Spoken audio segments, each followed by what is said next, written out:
ഡേറ്റിന്റെ പ്രശ്നങ്ങൾ കാരണം ചില സിനിമകളിലെ ചില അവസരങ്ങൾ ഒഴിവാക്കിയ നടന്മാരുണ്ട്.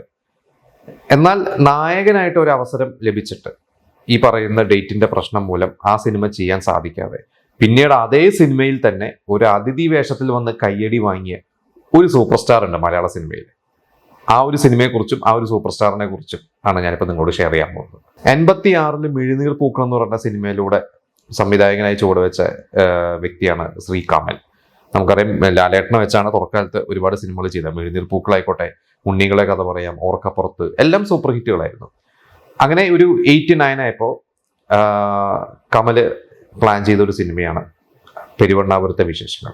ശരിക്കും ആ ഒരു സിനിമയുടെ തുടക്കം എന്ന് പറയുന്നത് കമലിന്റെ ഒരു ഐഡിയ ആയിരുന്നു. അത് കമൽ അന്ന് പ്ലാൻ ചെയ്തിരുന്നത് ഒരു ബസ്സിലെ കിളിയായിട്ട് ഒരു ചെറുപ്പക്കാരൻ, ആ ബസ് മുതലാളിമാർ, ഒരു 3-4 ബസ് മുതലാളിമാരുടെ ഒരേ ഒരു പെങ്ങളെ പ്രണയിക്കുന്നതും അങ്ങനെ ഉണ്ടാവുന്ന കുറച്ച് കോൺഫ്ലിക്ട്സ് ഒക്കെ ആയിരുന്നു.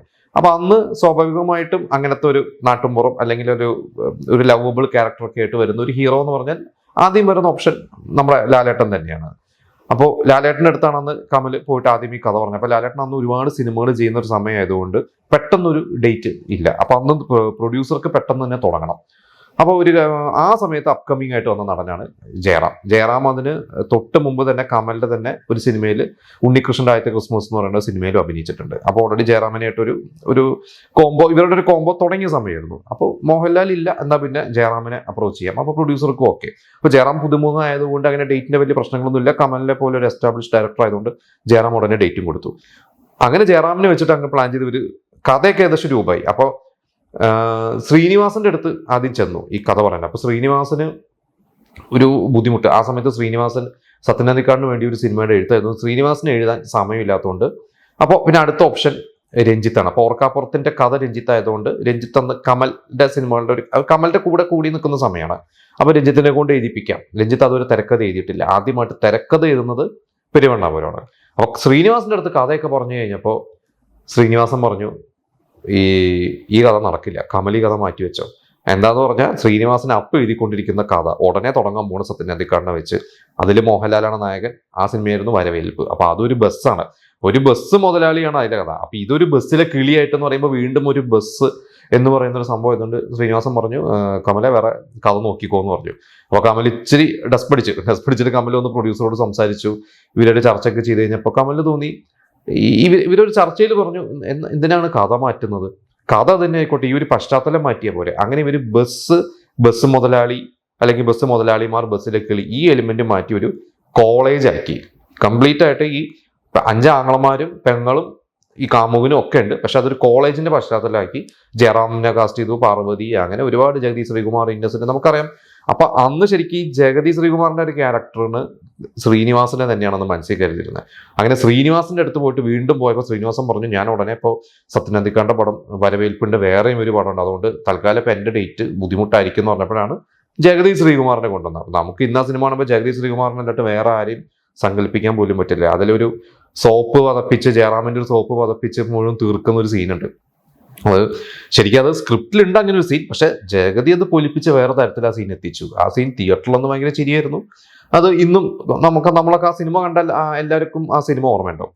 അപ്പൊ ഇവരിങ്ങനെ സ്ക്രിപ്റ്റും കാര്യങ്ങളെല്ലാം പ്ലാൻ ചെയ്ത് ഏകദേശം സെറ്റായി നിൽക്കുന്ന സമയത്ത് നമുക്കറിയാം സിനിമയുടെ കഥ. ജയറാം ഒരു പ്യൂണായിട്ട് വന്നിട്ട് ഇവരുടെ തന്നെ പണ്ട് അവിടെ ഉണ്ടായിരുന്ന ഇവരുടെ ഒരു ജോലി, ഈ പാർവതിയുടെ ഒരു അമ്മാവിന്റെ ക്യാരക്ടർ, ആ തറവാട്ടിലൊരു കാരണവർക്ക് ഒരു ജോലിക്കാരി ആയിട്ട് പ്രണയം ഉണ്ടായിരുന്നു. ആ ജോലിക്കാരി പണ്ട് അവിടുന്ന് പോയി. അപ്പൊ ആ ജോലിക്കാരിക്ക് ഒരു മകനുണ്ട്. ആ മകനാണ് ജയറാം എന്ന് പറഞ്ഞ് ജയറാം ഒരു കഥയൊക്കെ ഇറക്കുന്നു. അങ്ങനെ ഒരു കഥ പറഞ്ഞിട്ടാണ് പാർവതീനെയൊക്കെ പ്രണയിക്കുന്നതൊക്കെ നമ്മൾ കണ്ടിട്ടുണ്ട് സിനിമ. കണ്ടവർക്ക് ആ സിനിമയുടെ കഥ മനസ്സിലാവും. അപ്പൊ ഇവർ നോക്കുമ്പോൾ അവസാനത്തെ ഒരു ഗസ്റ്റ് റോളിൽ വരാൻ ഒരു നടൻ വേണം. അപ്പോൾ അത് മോഹൻലാലാണെങ്കിൽ നന്നാവും തോന്നി.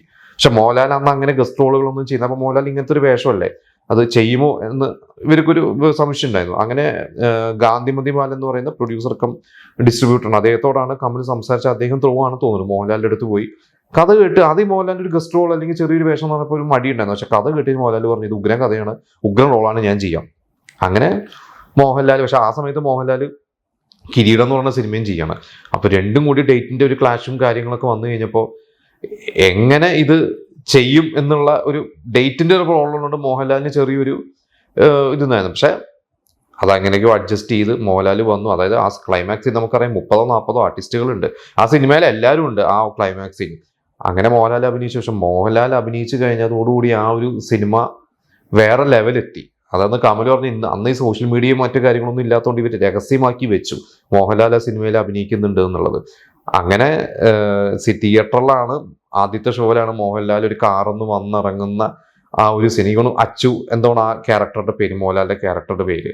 അത് വന്നപ്പോൾ ഒരു കയ്യടി ചെയ്യുന്നു. അങ്ങനെ മോഹൻലാൽ വന്നതോടുകൂടി ആ സിനിമയുടെ റേഞ്ച് മാറി. നമുക്കറിയാം അത് കഴിഞ്ഞിട്ട് മോഹൻലാൽ മനുങ്ങൾ എന്ന് പറയുന്ന സിനിമയിൽ മോഹൻലാൽ അതിഥി താരമായിട്ട് അഭിനയിച്ചിട്ടുണ്ട്, സമ്രൻ ബദൽഹേമിൽ അഭിനയിച്ചിട്ടുണ്ട്. ശരിക്കും ഈ പറഞ്ഞ സിനിമകൾ മനുങ്കളായാലും സമ്രൻ ബദൽഹേം ആയാലും ഒക്കെ അതിലൊന്നും ഇവർ സിനിമ ആലോചിക്കുമ്പോൾ ഈവൻ ഷൂട്ട് തുടങ്ങുന്ന ഒരു ഘട്ടത്തിലൊന്നും മോഹൻലാൽ ഒന്നും അല്ലായിരുന്നു. പക്ഷെ പിന്നീട് എങ്ങനെയൊക്കെയോ മോഹൻലാലിനെ ഇവർക്ക് റൈറ്റ് ടൈമിൽ ഇവർക്ക് കിട്ടി.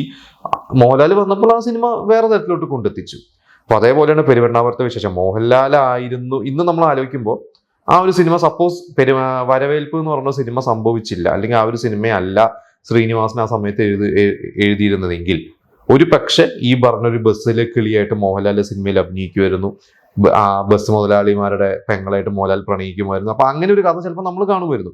അങ്ങനെയാണെങ്കിൽ ഒരു പക്ഷേ ജയറാമിന് അങ്ങനെ ഒരു ഹിറ്റ് കിട്ടില്ലായിരുന്നു. പെരുവണ്ണാമത്തെ വിശേഷങ്ങൾ എന്ന് പറഞ്ഞ സിനിമ അഭിനയിച്ച ശേഷമാണ് ജയറാമും പാർവതി തമ്മിൽ ഒരു പ്രണയം അവിടുന്ന് തുടങ്ങുന്നത്.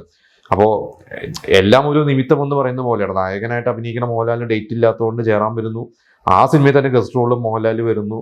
അപ്പോൾ എന്തായാലും പെരുവണ്ണാമത്തെ വിശേഷങ്ങൾ സിനിമ നിങ്ങളെല്ലാവരും കണ്ടിട്ടുള്ളതായിരിക്കും. അത് കഴിഞ്ഞിട്ട് തന്നെയാണ് കമലിന്റെ പ്രാദേശിക വാർത്തകൾ സിനിമയിൽ വീണ്ടും ഇതേ കോംബാണ്. ലാലേട്ടൻ അഭിനയിച്ചിട്ടില്ല, ഞാൻ പറഞ്ഞ ജയറാമും പാർവതിയും ജഗദീഷ് ശ്രീകുമാറും എല്ലാവരും ആണ്. ആ സിനിമയിലും ഒരുപാട് രസകരമായിട്ടുള്ള കുറേ ഇൻസിഡൻസ് ആ സിനിമയുടെ പിന്നാമ്പുറത്തൊക്കെ നടന്നിട്ടുണ്ട്. എന്തായാലും പെരുവണ്ണാമത്തെ വിശേഷങ്ങൾ നിങ്ങൾ കണ്ടിട്ടുണ്ടെങ്കിൽ എന്തായാലും ഒന്ന് കാണാം. എനിക്കൊന്ന് എല്ലാവരും കണ്ടിട്ടുണ്ടാവും. ചിലപ്പോൾ പുതിയ തലമുറയിലെ കുട്ടികളൊക്കെ ചിലപ്പോൾ ത്രൂ ഔട്ട് ചിലപ്പോൾ ആ സിനിമ ഇരുന്ന് കണ്ടിട്ടുണ്ടാവില്ല. എന്തായാലും നിങ്ങൾക്ക് ആ സിനിമയെ കുറിച്ചുള്ള നിങ്ങളുടെ ഇഷ്ടപ്പെട്ട സീനുകൾ, എനിക്ക് ഏറ്റവും ഇഷ്ടപ്പെട്ട ജഗദീഷ് ശ്രീകുമാറിന്റെ ആ സോപ്പ് തേച്ച് കുളിക്കുന്ന ആ ഒരു സീനാണ്. പിന്നെ ഓഫ് കോഴ്സ് ലാലേട്ടന്റെ ഒക്കെ സീൻസ് ആണ്. നിങ്ങൾക്ക് ഇഷ്ടപ്പെട്ട സീനുകളും ഈ ഒരു സിനിമയെ കുറിച്ചുള്ള നിങ്ങളുടെ അഭിപ്രായങ്ങളും നമ്മളോട് ഷെയർ ചെയ്യാം.